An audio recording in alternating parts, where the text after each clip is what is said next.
In my undergrad, I used to research bee colonies, which is really random. And all the books I read were about Rhode Island and how beautiful it was, and the fog, and the water, and the trees. So I made sure very clear to everyone on my team that I had to attend this event. So I'm very happy to be here and very excited about it. But first I want to talk to you all a little bit about why I'm passionate about small and medium businesses. So when I was born, my father quit his job and he started his own company in my nursery. I had this small pink little crib and a white nursery and my father's desk in the other corner. I like to say that we shared an office for the first 3 years of my life, until he finally worked his way up and was able to move out of my nursery into his own office, and I became the head of the IT department. This is where my father was able to fulfill his vision of becoming the CEO of his own company. And my mother became the COE, chief of everything else, both with the family and with the business. So when our family was going through this whole process of having our own business and having our livelihood depend on my parents' venture, my sister and I really felt the hard times as well as the fruitful times. But that's not what we really remember about growing up. What we do remember is our parents' commitment to a vision of creating a life better for my sister and I than they had for themselves. And that's why I'm so passionate about Facebook and Instagram and just a small and medium business journey in general, because I really see that blood and that sweat and the tears that go into building a small business, but also the success and the fulfillment that come out of it. And Facebook and Instagram can really help you all be more efficient, because I know you wear every hat under the sun and you do so much. You know, I talk to a lot of business owners that are moms, dads, the marketing manager, the person stocking the shelves. There's so many different things that you need to do, and Facebook and Instagram can help you be more efficient, connect with your customers, and grow your businesses. So without further ado, I'd like to kick this off with a short video.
For a lot of reasons, but one of the biggest things I always get from it is that the world has really changed. The way that we're connecting and absorbing information has changed. The world is going mobile. How many of you all have a mobile phone in your pocket right now? Right here. Yeah, almost everyone. I mean, I have mine, and I must say. And we are not the exception here. If you look at the way that trends have changed, the way that we have used radio versus TV, and then digital and mobile, what you'll notice is that digital and mobile, which is really a part of digital, is growing at an unprecedented rate. And this is really where your customers are and where you need to be to connect with them. And a large part of this number is Facebook. Over 150 million people visit Facebook every single day. And keep in mind that the US population is just over 300 million. And almost 90% of these people are visiting it via their mobile device.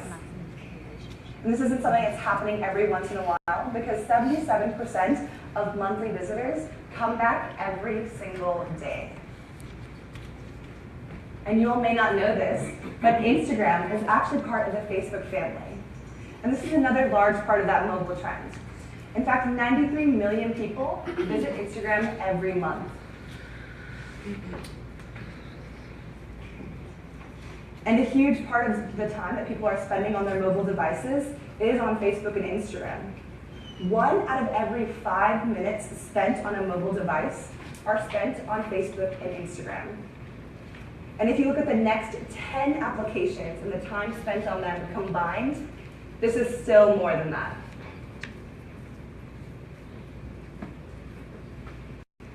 But beyond these large numbers, the reason that Facebook and Instagram are so successful and people connect with them is because this is where you can connect with people.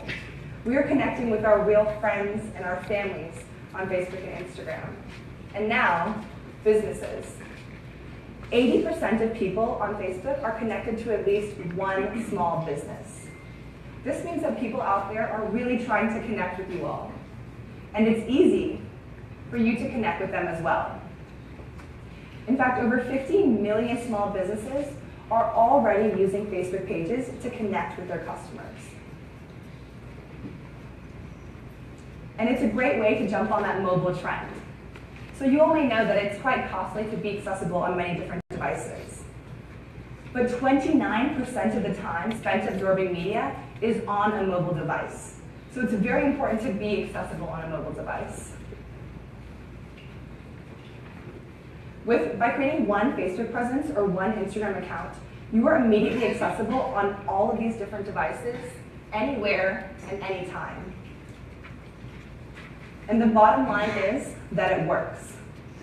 In fact, over 3 million small businesses are investing in Facebook advertising every month. So with that, let's talk about how you can use Facebook and Instagram to grow your businesses. We'll start out talking about content. What is relevant and engaging content, and why is that so important? Then we'll move into targeting, so you can connect with the people who want to connect with you.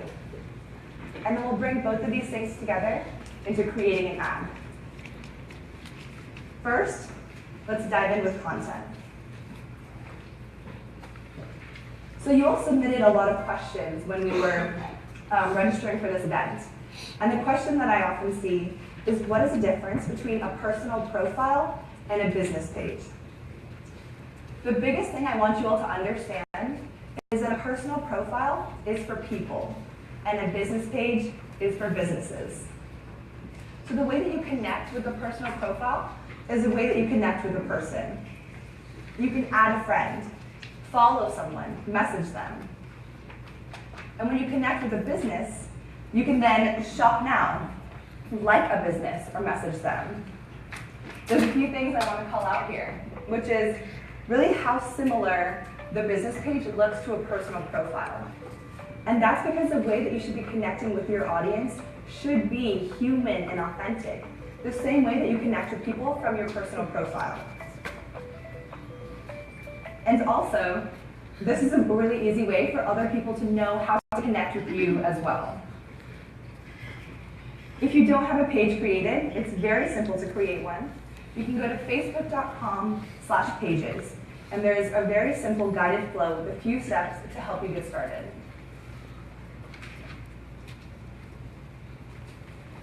Now I want to talk about a few different types of posts that you can make on your page. The first is a text post. How many of you have done a text post before? A lot of you, that's great. So a text post is very quick and easy, very simple. A great way to get engagement is to ask a question. And the more you write, the more likely people are to skim. So make sure to keep your text posts as short as possible. And text posts are great, but what's much more exciting is a photo post. So the first thing I want to point out is how much more real estate you get from a photo post than a text post. But make sure that you're trying to use photos that are engaging and vibrant. Like, who doesn't want to look at the smiling sandwich? And don't be afraid to really be that photographer. A lot of people feel like they don't have the time and money to invest in good photographs. But in reality, we all just pulled out our smartphones, and those phones are very powerful. So don't be afraid to be the photographer and show your different images from behind the scenes, which is really powerful. And photo posts are great, but one thing that's getting a lot of engagement right now on Facebook is video posts. How many of you have done a video post before? Okay, quite a few. So again, the first thing you'll see is that amount of real estate that you're getting with a video post. But one thing that's really special about video posts is that they actually autoplay in your news feed. But one thing we do is we actually make these autoplay without any sound. And you all may have noticed this, but we do this so that if you're in the conference room and you're sneaking your phone under the table, which I'm sure none of you have ever done, and you're scrolling through your newsfeed, you don't want that video playing out loud. But what this means is that your video needs to be engaging within the first 3 to 5 seconds without any sound. I once saw this video of these two chickens having a funny conversation, waiting to be cooked, and without sound, it just looked like two chickens sitting on a table. So you really want to be aware of what your audience will see without sound.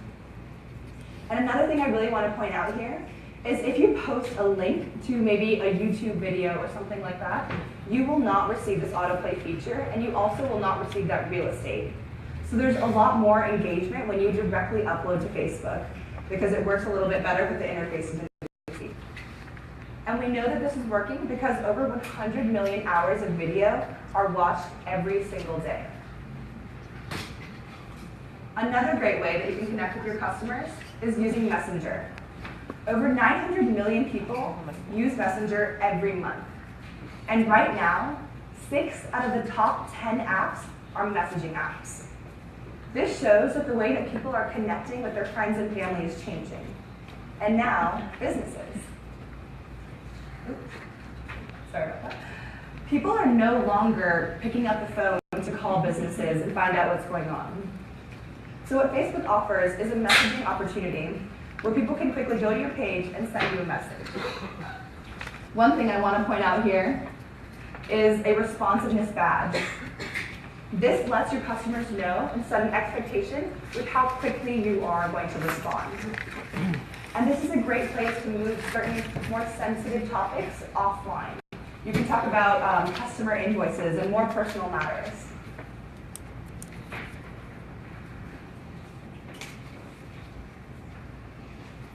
But no matter how you're communicating with your customers, it's important to remember that your message is part of their Facebook experience.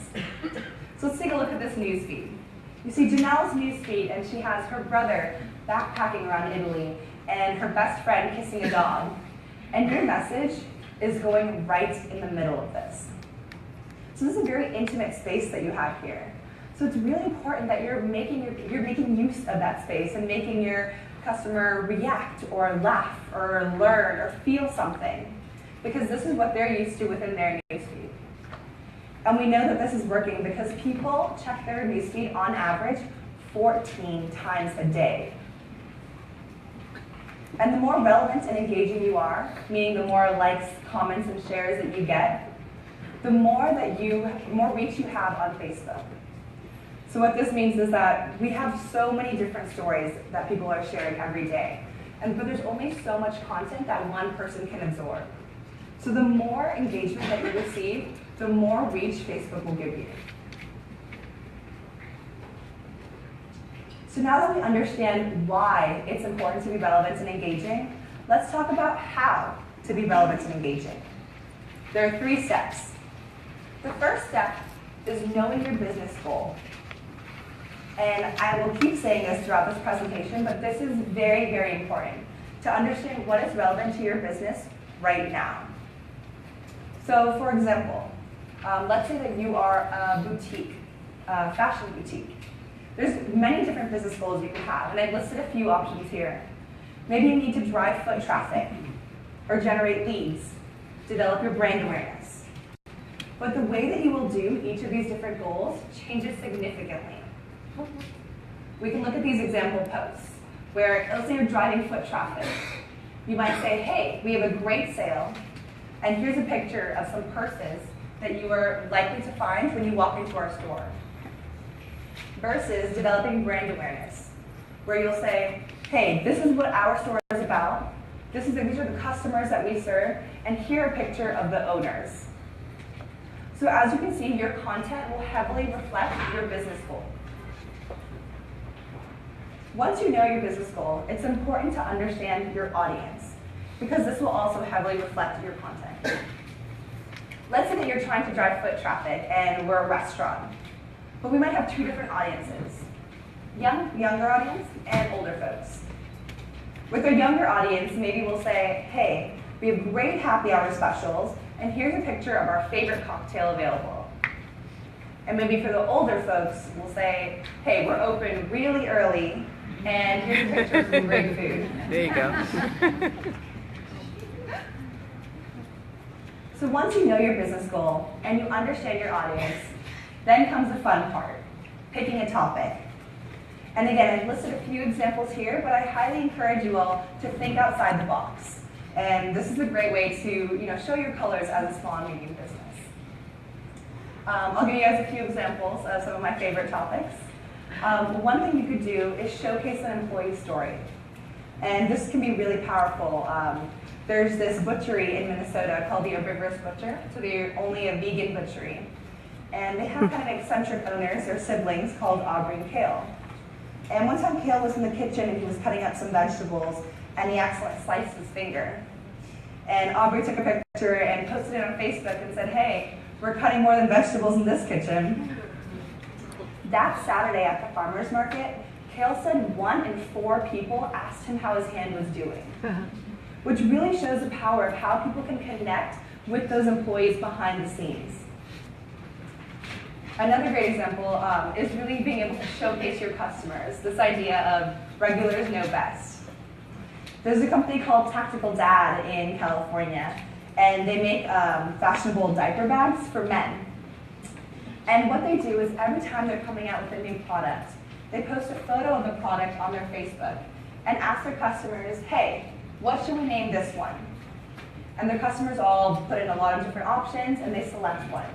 And it's a great way to really give your customers a voice in your business. Another way I've seen this done is in celebrating a new menu. In that one company, I think they're called Sauce Barbecue and Spirits in California as well, every time they're putting out a new menu, they'll actually put out 2 different options. So what about all of these different appetizers? Which option do you want to see featured? And asking their customers. In reality, all of the appetizers are already on the menu. But it gives your customer a feeling of empowerment to feel like they have a voice in your business. So once you create your relevant and engaging post, how do you know it's working? How many of you have used Page Insights before? Okay, quite a few, great. So Page Insights is a very powerful tool. And first I'll talk about how to get there. If you go to your main business page, you'll see at the top the option of Insights. And I want to highlight a few different things that Insights has to offer, but this is something you should all definitely play around with. The first thing you'll see is this nice overview of how your page is performing, how your likes are trending, how your reach is trending, and your engagement. You can also see a nice comparison of your most recent posts. This is a great way to see which of your posts are succeeding and which ones aren't doing so well. And I will keep saying this throughout this presentation, but it is very important that you test out different things, look at what's working, repeat those successes, and learn from the things that aren't working so well. Another great aspect of Insights is learning about the people who are interacting with your page.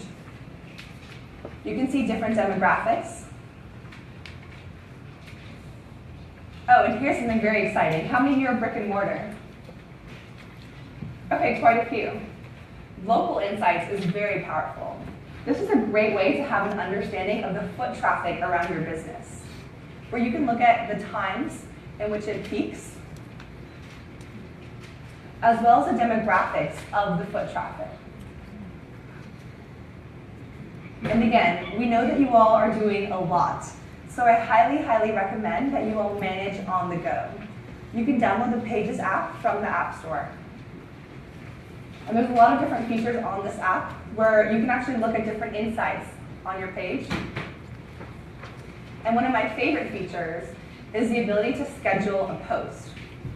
So let's say your son's birthday is on Monday and you don't want to sit there on Facebook. You can actually schedule this out in advance from your mobile phone. So there are a few big takeaways that I want you all to have from this section. The first is how important it is to be relevant and engaging to your audience. And use insights to figure out how relevant and engaging you're actually being. And finally, download the Pages app and manage on the go. Now, let's move into targeting and connecting with the people that you all want to connect with. So what you all may be more familiar with in typical marketing channels, things like radio or TV, is something called broad reach. So broad reach means that you were able to access a very large amount of people, but you're not quite sure who you're reaching. What Facebook and Instagram give you the ability to do is target the people who matter to you. So let's say we have this big crowd of people going to the farmer's market. You don't really want to access all of these people. Maybe you are a real estate agent and you want to target someone who is a new parent, has an income of over $160K, and lives in Providence. You can actually target that specific person. Or maybe you're a local farmer's market and you want to target someone who likes small local businesses and has an income of over $50K. And the way that this targeting works is that people share a lot of information on Facebook.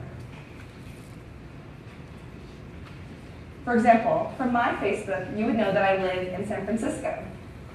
And you can actually target people not only based on where they live, but where they are right now as per the GPS on their phone. People also often share life events on Facebook. There's a jeweler in Texas who uses this in a really interesting way.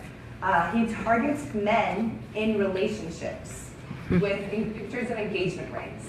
And it actually works really well for him, and hopefully the couples as well. People also share a lot of their different interests and the things that they're connecting with. So for my Facebook profile, you would know the books that I read and the music that I like. So there are 4 basic buckets that you can target someone based off of. The first are their interests. What do they connect with? Then demographics. What categories do they belong to? And this goes far beyond age and gender. This includes things such as, are they a new parent? Then behavior. Are they in the market for a new car? What type of house do they live in? And location. And again, this is not only where they live, but where they are as per the GPS on their phone. So these targeting options are great. But what I'm really excited to talk to you all about today are our advanced targeting options. Custom audiences and lookalike audiences. Custom audiences gives you the ability to target people that you already know on Facebook. So how many of you have email lists or maybe a website? Yeah, okay, a lot of you. So you can actually target those people with ads on Facebook. And how many of you want new customers? Of course. Come on, how many of you want new customers? Everyone's hands are up. There we go. What you can do is you can use lookalike audiences to broaden your reach by targeting the people who are similar to the people that you already know on Facebook. And we're going to watch a short video on custom audiences. With custom audiences, you can get your ad, page, or special offers to people you already know who are on Facebook. Put a list of at least 100 customer phone numbers, email addresses, or other user IDs into a CSV or text file, with each entry on a separate line. When your list is ready, go to Ads Manager. Click Tools and select Audiences. Click Create Audience and select Custom Audience. You can choose the type of info you want to upload, like a list of customer emails, or phone numbers, website traffic data, or data from your mobile app. For a customer list, you can upload a data file, copy and paste customer contact info, or get customer contacts from your MailChimp account. When you click Upload a File, select the type of data you're uploading, and click Create Audience. Then give your audience a name. It usually takes about 30 minutes before your custom audience is ready. From here, you can start to build an ad for your custom audience, or create a lookalike audience, which will help you reach people on Facebook who are similar to the people in your custom audience.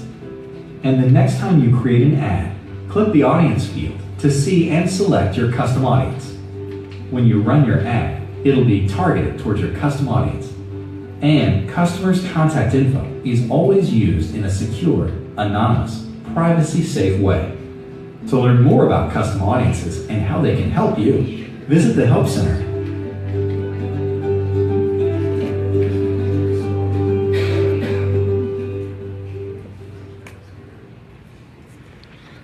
So again, custom audiences is a great way to target the people that you already know on Facebook. And this really works. A business that uses this really well is the Museum of Science in Boston. And what they did is they targeted people who had previously purchased memberships or whose memberships had recently expired, and targeted those specific people with ads on Facebook. And they saw a 10 times return on ad spend on Cyber Monday. And beyond email lists, etc., that you can target people with custom audiences, there's a great ability to target the people who've been to your website. And the way that this works is using something called the Facebook Pixel, which is a small snippet of code that you drop on the back end of your website. And this can be easily done with a simple copy-paste, or you can easily send it to your website developer if you're not the one who manages that. What's that called again? The Facebook Pixel. Facebook Pixel. And what happens is whenever you have that pixel on your website, and then someone visits your website, this pixel fires. And it creates a group of people who you can now target on Facebook. Video on how to do that? Yes, I will, sorry, if you can hold your questions to the end, but I will actually point you all towards a great resource, and it's also in those little handouts that you received on the back where you can learn about all these different topics. So with Facebook Pixel, one of the most exciting parts of it is that you actually have a lot of different options of how you're targeting that person. It can be a specific web page. It can be your entire website. Maybe someone who has visited a page and has not come back in a while. And there are a lot of benefits to using Facebook Pixel. First of all, you can target those people by creating a custom audience from your website. You're also optimizing your ad delivery, because you are now targeting the people who already made an effort to connect with you. And finally, this is the best way to measure your ROI, because you can see exactly how much you're spending per conversion and how much you're receiving out of it. And with lookalike audiences, you can broaden your reach by targeting people similar to the people you already know. And there are 4 base audiences in which you can create a lookalike audience off of. The first are those people you know, the email lists that you have, maybe surveys you sent out, then website visitors. You can also target people who have downloaded your mobile app or who are fans of your page. And a great aspect of lookalike audiences is you can actually choose the size of your audience. So maybe a smaller size would give you a more specific audience that's more similar to the seed audience. Or you can make it larger as you'd like to broaden your reach. One company that uses this really well is a company called the Peach Truck. The Peach Truck brings those really yummy, juicy peaches from Georgia and delivers them to the rest of the US. So Steven, the owner of the Peach Truck, decided that he wanted to expand the delivery portion of his business. And so he used lookalike audiences to target people similar to the people he already knew to expand this delivery portion of his business. And he saw 100% lift in sales year over year. But I want to point out something very specific that Steven did that led to his success, which is that Steven segmented his audiences. So for example, with his custom audiences, maybe he had people who were seasonal spenders, who purchased peaches only during a certain time of the year. And then he had regular spenders. So people who were buying peaches all of the time. And then he had the potential spenders. Maybe someone who signed up to learn more about the peaches, but never quite purchased a peach. This means that when he was creating his lookalike audience, he could now break up his audiences into these same segments. And he was able to reflect in the content he was creating. So let's say he had those seasonal spenders. He knew that for this audience, he should target them during a certain time of the year. With the regular spenders, maybe he would advertise telling them exactly what type of peach he had in stock that day.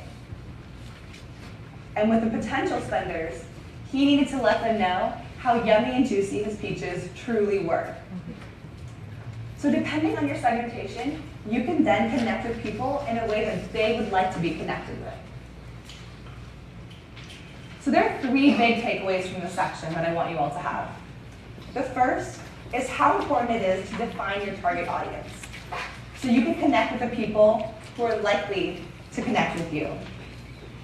And use Facebook Pixel so you can connect with the people who are already trying to connect with you. And segment your audiences. This is the best way to connect with people in the way that they want to be connected in.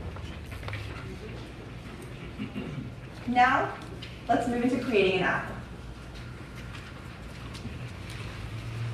There are 3 steps to creating an effective ad. The first is understanding your campaign objective. Then, setting your target audience and your budget. And finally, creating your creative. First, let's talk about setting your campaign objective.